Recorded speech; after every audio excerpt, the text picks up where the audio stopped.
ಇವತ್ತು ನಮ್ಮೂರು ಜಾತ್ರೆಗೆ ಬಂದೇವಿ, ಕೌಟ್ಕಪ್ಪ ಆಂಜನೇಯ ದೇವ್ರ ಜಾತ್ರೆಗೆ. ನಮಸ್ಕಾರ ಫ್ರೆಂಡ್ಸ್, ನಾವು ಇವತ್ತಿನ ವ್ಲಾಗ್ ಬಂದೇವಿ ನಮ್ಮೂರು ಕೌಟ್ಕಪ್ಪ ಆಂಜನೇಯನ ದೇವಸ್ಥಾನಕ್ಕೆ. ಯಾಕಂದರೆ ಇವತ್ತು ಹನುಮಾನ್ ಜಯಂತಿ, ಆದ್ದರಿಂದ ಈ ಊರಿನ ಜಾತ್ರೆ. ಮತ್ತು ಈ ಊರಿನ ದೇವಸ್ಥಾನದ ಇನ್ನೊಂದು ವಿಶೇಷತೆ ನಾನು ನಿಮಗೇನು ಹೇಳಬೇಕಂದ್ರೆ, ಈ ಗ್ರಾಮದ ಪ್ರತಿಯೊಂದು ಮನೆಯಲ್ಲೂ ಸಹ ಗೌರ್ಮೆಂಟ್ ನೌಕರಸ್ಥರಿದ್ದಾರೆ. ಅದು ಈ ಆಂಜನೇಯನ ಕೃಪೆಯಿಂದ. ಆದ್ದರಿಂದ ಸರ್ಕಾರಿ ನೌಕರಿ ಆಂಜನೇಯಂದನೇ ಫೇಮಸ್ ಆಗೈತಿ ಈ ದೇವಸ್ಥಾನ. ಮತ್ತು ಇಲ್ಲಿ ಆಂಜನೇಯ ತುಂಬ ಖಡಕ್ ಅಂತ ಹೇಳ್ತಾರೆ, ಏನು ಬೇಡ್ಕೊಂಡ್ರೂ ನೆರವೇರುತ್ತೆ. ನೀವು ನೋಡ್ಬೋದು, ಇಲ್ಲಿ ಗುಡಿ ತುಂಬ ಚೆನ್ನಾಗಿ, ಈ ದೇವಸ್ಥಾನ ಎಷ್ಟು ಸುಂದರವಾಗೈತಿ. ಮತ್ತು ಈ ಊರು ಕೃಷ್ಣಾ ನದಿ ತೀರದಾಗೈತಿ.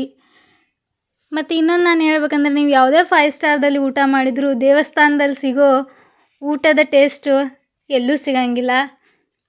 ಮತ್ತು ಈಗ 5 ಗಂಟೆ ಸುಮಾರೆಲ್ಲ ಈ ಊರಿನ ಜಾತ್ರೆಯಲ್ಲಿ ತೇರು ಎಳೆಯುತ್ತಾರೆ. ಅದು ತುಂಬ ಚೆನ್ನಾಗಿರುತ್ತೆ, ನೋಡಬೇಕಾದಂಥ ದೃಶ್ಯ. ನೀವು ನೋಡ್ಬೋದು, ಇಲ್ಲಿ ತೇರಿನ ಪೂಜೆ ಮಾಡ್ತಿದ್ದಾರೆ ಇವಾಗ.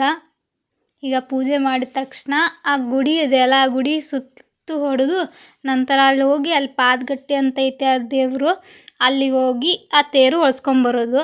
ಇವಾಗ ಹೋಗ್ತಿದೆ ನೋಡಿ ತೇರು. ಮತ್ತು ಈ ಊರಿನಲ್ಲಿ ನಾನು ಇನ್ನೊಂದು ಹೇಳಬೇಕಂದ್ರೆ, ಈ ಊರು ಮಳೆಗಾಲದಲ್ಲಿ ತುಂಬ ಮಳೆ ಬಂದು ಹೊಳೆ ಎಲ್ಲರೇ ಬಂದರೆ ಈ ಊರು ಕಂಪ್ಲೀಟಾಗಿ ಮುಳುಗಡೆ ಆಗುತ್ತೆ. ಆದ ಕಾರಣದಿಂದ ಈ ಊರಿನ ಜನರು ಜಾಸ್ತಿ ಊರಿನಲ್ಲಿ ಇರೋಂಗಿಲ್ಲ. ಇಲ್ಲಿ ಕಾಮನ್ ಆಗಿ ವ್ಯವಸಾಯ ಮಾಡೋರು, ಹೊಲ ಇರೋರೆಲ್ಲ ಇರ್ತಾರೆ. ಗೌರ್ಮೆಂಟ್ ಜಾಬ್ಸು, ದೊಡ್ಡ ದೊಡ್ಡ ಜಾಬ್ಸ್ ಎಲ್ಲ ಮಾಡೋರು ಬೇರೆ ಊರಲ್ಲಿರ್ತಾರೆ. ಆದರೆ ಇನ್ನೊಂದು ವಿಶೇಷತೆ ಏನಂದರೆ, ಅವರು ಎಷ್ಟೇ ದೂರ ಇರಲಿ, ಎಲ್ಲೇ ಇರಲಿ, ತಮ್ಮ ಊರಿನ ಜಾತ್ರೆ ಯಾವತ್ತೂ ಮಿಸ್ ಮಾಡೋಂಗಿಲ್ಲ.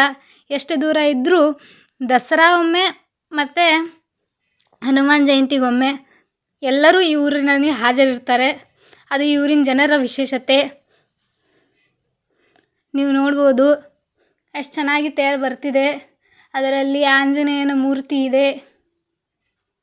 ನೀವು ಈ ಕಡೆ ಬೆಳಗಾವಿ ಡಿಸ್ಟಿಕ್ ಅತ್ನಿ ತಾಲೂಕು ಸೈಡ್ ಬಂದರೆ ಈ ಆಂಜನೇಯನಿಗೆ ಭೇಟಿ ಮಾಡೋದನ್ನು ಮಿಸ್ ಮಾಡಬೇಡಿ. ಇಲ್ಲಿ ನೋಡಿ ಗೊಂಬೆ ಕುಣಿತ, ಮತ್ತು ಜಾತ್ರಾ ಪ್ರಯುಕ್ತವಾಗಿ ರಾತ್ರಿ ನಾಟಕ ಕೂಡ ಅರೇಂಜ್ ಮಾಡಿರ್ತಾರೆ. ಈ ಊರಿನ ಬಂದಿರೋ ಜನ ಎಲ್ಲ ರಾತ್ರಿವರೆಗೂ ಇದ್ದು ನಾಟಕ ನೋಡ್ಕೊಂಡು ಅವ್ರವ್ರ ಮನೆಯಲ್ಲಿದ್ದು ಅವ್ರವ್ರ ಹಳ್ಳಿಯಲ್ಲಿ ಟೈಮ್ ಸ್ಪೆಂಡ್ ಮಾಡಿ ಮತ್ತು ಮರುದಿನ ಅವ್ರ ಸಿಟಿ ಲೈಫ್ಗೆ ರಿಟರ್ನ್ ಆಗ್ತಾರೆ. ಆದರೆ ಯಾರು ಈ ಆಂಜನೇಯನ ಕೃಪೆಗೆ ಪಾತ್ರರಾಗೋದನ್ನು ಮರೆಯೋದಿಲ್ಲ. ಹಾಗೆ ನೀವು ಮರಿಬೇಡಿ.